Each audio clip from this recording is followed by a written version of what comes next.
Orang yang berzikir dengan berjamaah, nah ini dalilnya berjamaah nih, hadis Imam Ahmad.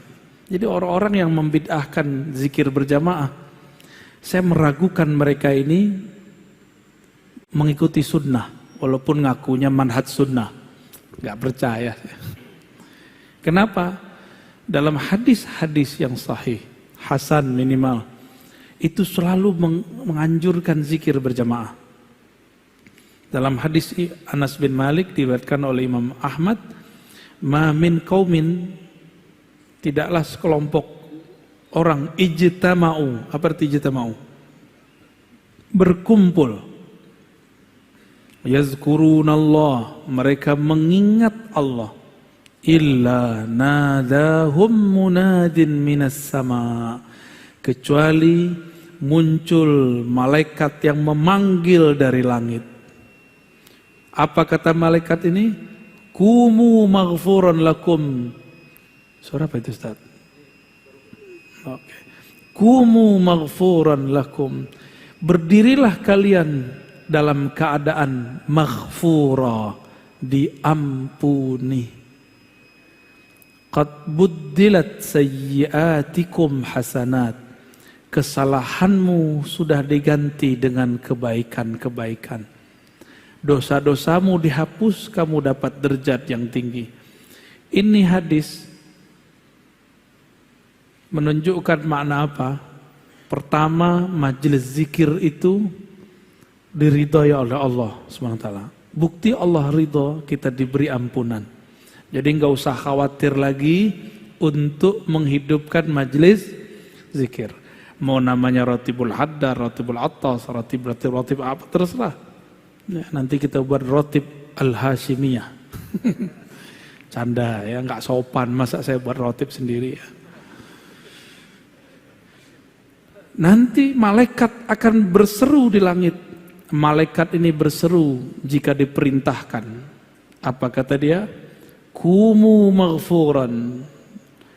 Berdirilah kalian dalam keadaan diampuni. Oh, hamba kalau diampuni oleh Allah berarti Allah ridho sama dia. Kalau Allah ridho sama dia, apa aja mau dia Allah kasih. Ya, antum maunya pasti rumah, mobil, nggak begitu. Bukan itu maksudnya. Ya. Nah, maka di sini faedah zikirnya adalah orang yang berkumpul bermajelis zikir diampuni. Dan yang kedua, diganti dosa-dosanya menjadi kebaikan-kebaikan. Kita ini kan nggak ada yang nggak berdosa. Ada di sini yang nggak dosa. Yang muka-muka ustadz nih dosanya paling banyak kali. Sama kita ya. Yang penting jangan merasa sok suci aja. Allah nggak suka. Itu yang dibaca imam kita tadi. Apa ayatnya tadi? Yuzakkuna anfusahum. Mereka itu suka sok-sok suci gitu. Ya. Itu ayat tadi yang dibaca. Itu ayat tamparan keras buat kita semua. Ya.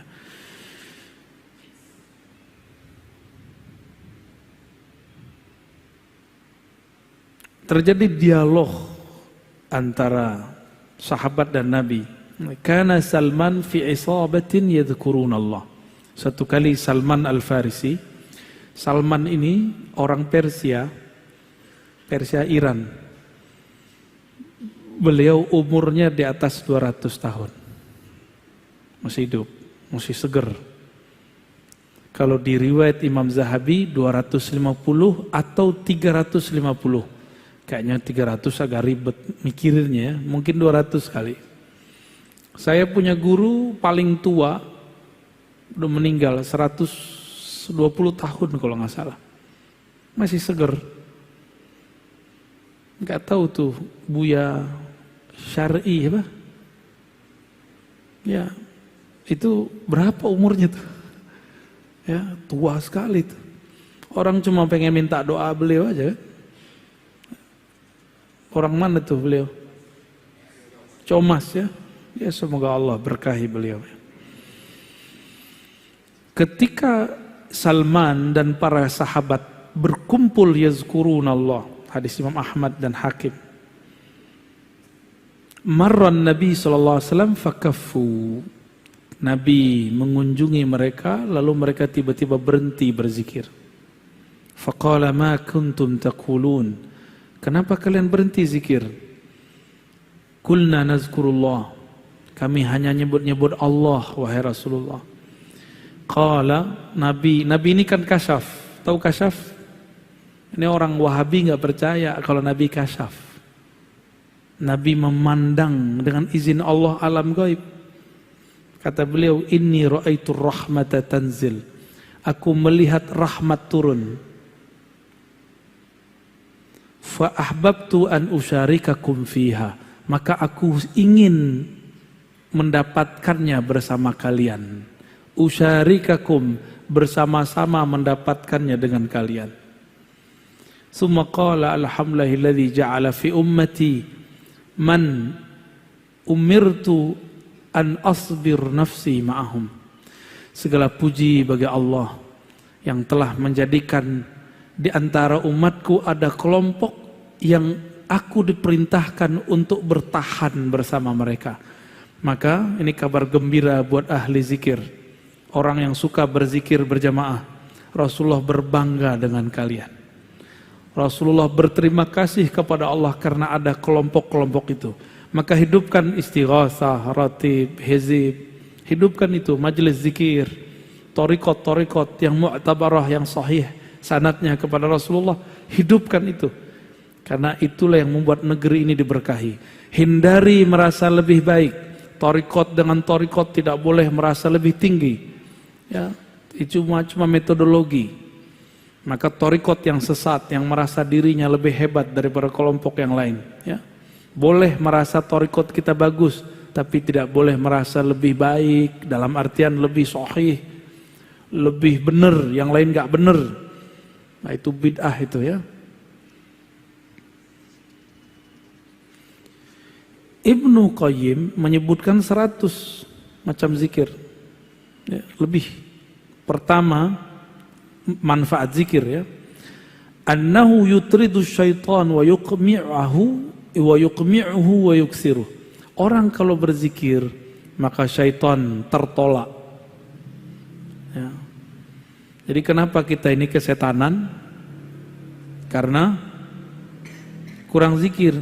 Jadi kalau antum melihat ada orang zikir terus begitu, itu bukan kesurupan. Itu namanya hal, apa namanya? Atau wujdan. Dia berteriak lagi zikir, itu bukan kesetanan. Atau antum melihat ada orang zikir keras, la ilaha illallah, itu nggak apa-apa. Itu hal yang terjadi sama dia. Cuma kalau saya senangnya sekarang zikirnya lembut. Kalau dulu masa masih muda banget, sekarang muda biasa.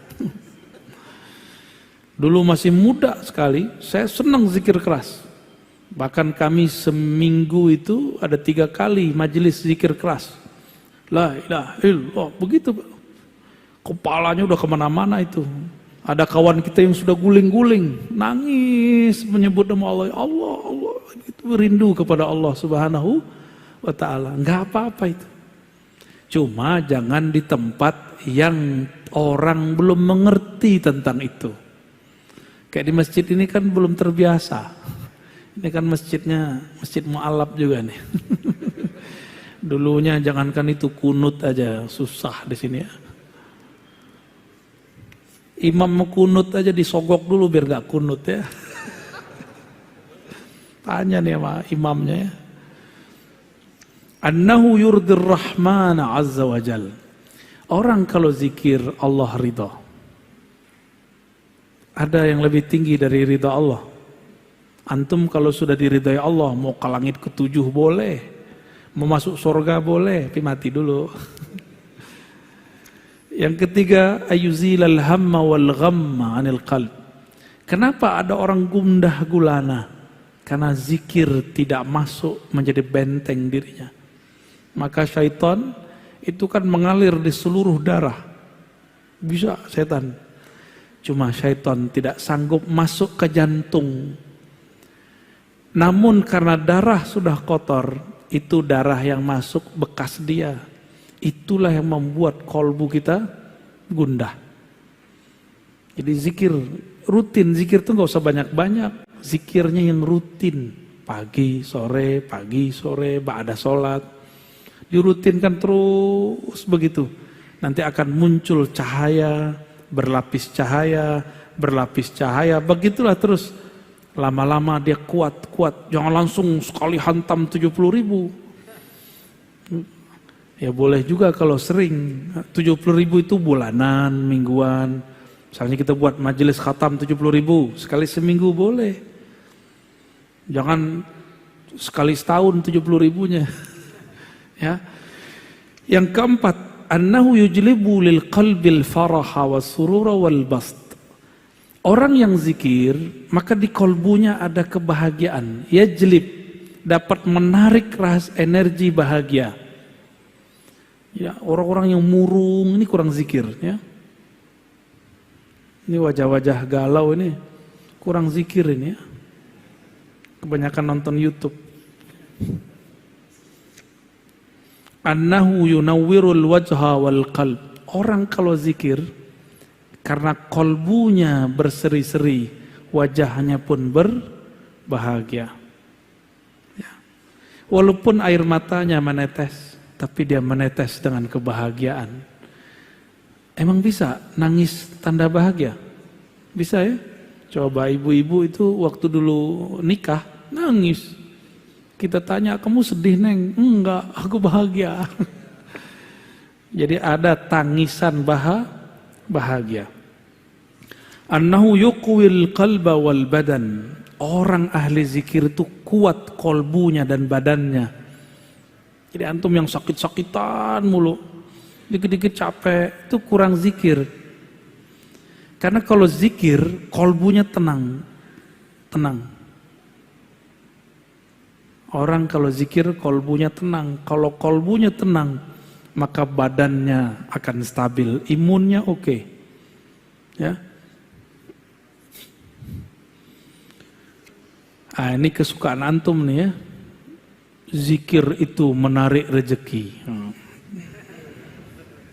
Annahu yajlibur rizqa. Zikir itu menarik rezeki. Cuma salah paham, rezeki itu tidak hanya yang zahir, ada yang batin. Yang zahir duit, rumah, tanah, pakaian, kendaraan. Ya. Ini beda nih ya. Ada orang zikir, saking banyaknya zikir, dia kemudian berkhidmat untuk zikir. Tapi dalam khidmat untuk zikir dia terhalang oleh kendaraan. Maka Allah lihat, orang ini butuh kendaraan. Allah adakan kendaraan untuk dia. Lain dengan kita. Kita mau beli kendaraan, zikir dulu. Beda ya, modus. Ya, itu modus, thariqat al-modusiyah. Thariqat begini udah ketinggalan, ya. Pengen ini zikir, itu thariqat jadul, bukan thariqat ma'rifatullah. Thariqat begini Allah nggak ridho. Kamu zikir bukan untukku, tapi untuk kemauanmu. Kalau yang pertama tadi lain, dia khidmat untuk zikrullah. Dia kurang kendaraan, Allah adakan kendaraannya. Basit, dia kurang pasangan, Allah nikahkan dia, ya. Ente al-jomlowi nih. Dia kurang apa? Kurang makan, Allah cukupkan makannya. Itu kalau sudah khidmat. Ya. Dompetnya kurang tebal, Allah tebelkan dompetnya. Tapi jangan dimulai dari dompet. Dompet tipis nih, zikir dulu. Ini beda, ya. Jadi orang ahli zikir nih nggak pantas mikirin mobil, nggak pantas. Orang ahli zikir nggak layak, nggak patut dia mikirin rumah, nggak patut. Orang ahli zikir nggak seyogyanya dia membicarakan dompet, nggak seyogyanya dia ngurus-ngurusan begitu. Allah yang urus, jamaah yang urus nanti. Allah ilhamkan kepada jamaah, jamaah ngomong. Disinilah ahli zikir diuji. Nanti antum yang khidmat zikir, ujiannya cuma dengerin aneh. Kita rajin zikir nih, buat majelis zikir. Allah ilhamkan seorang kaya, dia ngomong, Ustadz, Kiai, Buya, Nanti kalau saya dapat rezeki, saya beliin rumah dan mobil. Nah, nanti begitu. Itu ujian. Allah sengaja tes case. Ditesnya orang, dia ahli zikir atau pengen sesuatu dalam zikirnya. Kalau dia ahli zikir, dia cuek aja. Kita digombalin orang. Ya, orang kalau susah kan ngomong begitu. Tapi kalau udah punya, eman juga nih duit. Masa dibagi-bagi sama orang, dia kan kerja ngapa-ngapain. Yang kerja aku, si Ustadz cuma doa-doa doang. Gak usah lah, amplop aja lah 500. Ya salam. Minta kaya, ngasih amplop Ustadznya segitu kan. Doanya minta dunia akhirat. Itu kejadian, si Ustadz berubah gak niatnya? Apakah dia tadinya yang berharap kepada Allah, sekarang berharap kepada makhluk Allah? Tuh, tipis-tipis. Kalau lagi zikir yang kebayang amplop, orang kaya. Atau ketika zikir teringat Allah yang maha memberi zikir. Kalau matahari terbit, purnama pun tidak terlihat. Bintang-bintang hilang. Allah itu pencipta sang surya dan dia tidak pernah terbenam, dia selalu bercahaya. Seharusnya dia tidak tertutup oleh awan-awan tadi. Itu kan awan tuh yang datang. Pak Kiai, doain saya 6 bulan lagi beli rumah. Banyak teman saya yang kemudian diprank, merasa diprank oleh orang kaya. Enggak boleh. Itu bukan dia yang ngomong. Ya. Jadi antum kalau ngalamin itu, bukan dia yang ngomong. Dia lagi dipinjam lisannya oleh Allah. Bahwa sang ustadz jika dia istiqomah, Allah akan cukupkan keinginannya. Kebutuhannya. Bukan keinginan. Ahli zikir itu sudah gak ada keinginan. Dia butuh apa Allah kasih. Butuh apa Allah kasih. Kan kebutuhannya ahli zikir ini macam-macam. Datang sendiri aja, ya, nggak dibuat-buat itu. Ente lagi butuh apa, Basit? Butuh pasangan hidup ya. Niatnya benerin ya. Annahu yaksu dzakiral mahabata wal halawata wan nudrah. Zikir ini membuat ahlinya dipakaikan oleh Allah haibah. Maka ahli zikir nggak perlu pakai jimat. Antum yang punya jimat, bakarlah jimatnya. Ngapain lagi? Ya, pakai aja lah zikir pagi sore, istighosah, rotib itu cukup udah. Nggak sempat sholawat. Sholawat itu adalah jimatnya badan. Jadi kalau nyimpan di buku, di kopiah kan ada tuh ditaruh di sini. Ya. Ada yang ditaruh di baju, ada yang bajunya dirajahin. Antum kira aneh nggak ngerti.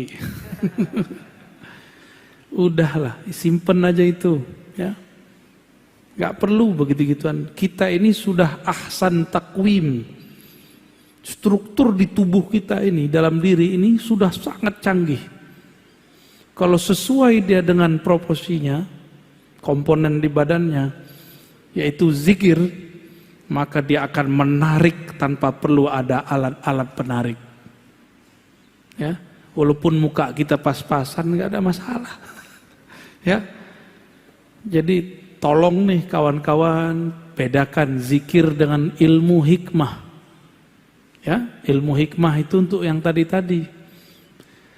Ilmu hikmah itu cuma jalan supaya orang nanti kecewa sama jimat, kecewa sama raja, kembali kepada Allah. Saya punya dosen dulu, dia mantan mursyid hikmah, jadi ahli buat raja. Terakhir jadi pengamal Thariqat Qadiriyah. Kata dia, bosan bergantung ke tulisan. Bosan bergantung ke wirid, bosan bergantung ke angka-angka. Kita bergantung saja kepada Allah. Wusul dia langsung. Udah meninggal sekarang ya. Karena COVID tewas juga. Alhamdulillah dia meninggal dalam keadaan cinta kepada Allah dan Rasulnya. Orang yang ahli zikir dibuat manis oleh Allah, ayaksual halawah, dibuat menarik oleh Allah. Kalau menarik di sini nih bahasa majazi, sesuatu yang manis ada semut nggak? Ya, bener, ada semutnya. Semakin banyak gulanya, semakin banyak semutnya. Bukan semut, semut. Ya, semakin dia manis, semakin Allah kumpulkan sang semut-semut. Kenapa kita datang kepada guru kita yang ahli zikir, ahli ilmu? Karena kita ingin dapat manisannya. Ya, semoga kita termasuk semut-semut yang begitu. Syukur-syukur, ya, antum termasuk yang manis itu ya. Tapi ada yang manisnya permanen, disedot-sedot habis. Dia harus update lagi, upgrade lagi. Tapi sayang sekali, ada yang belum manis sudah kemudian merasa manis. Bahkan sekarang ingin menyaingi guru-gurunya. Muncullah kemudian mursyid-mursyid palsu. Ya, di thariqat banyak, Pak. Di zaman Abah Anom dulu ada 9 mursyid palsu. Beliau, Abah Anom masih hidup, ada 9 Pak mursyid palsu. Mantan muridnya ngaku jadi mursyid. Bahkan meremehkan Abah Anom, banyak. Jadi nanti jangan heran kalau ada orang yang ngaji sama saya nanti saya nggak tahu sekarang ya, nanti jelek-jelekin saya. Rozi mah belum nyampe, ya nggak apa-apa. Rozi sesat, nggak apa-apa, terserah ente. Kita tidak diminta untuk dikenang amal kita. Ya, guru sih sedih muridnya khianat, cuma itu kan takdir Allah.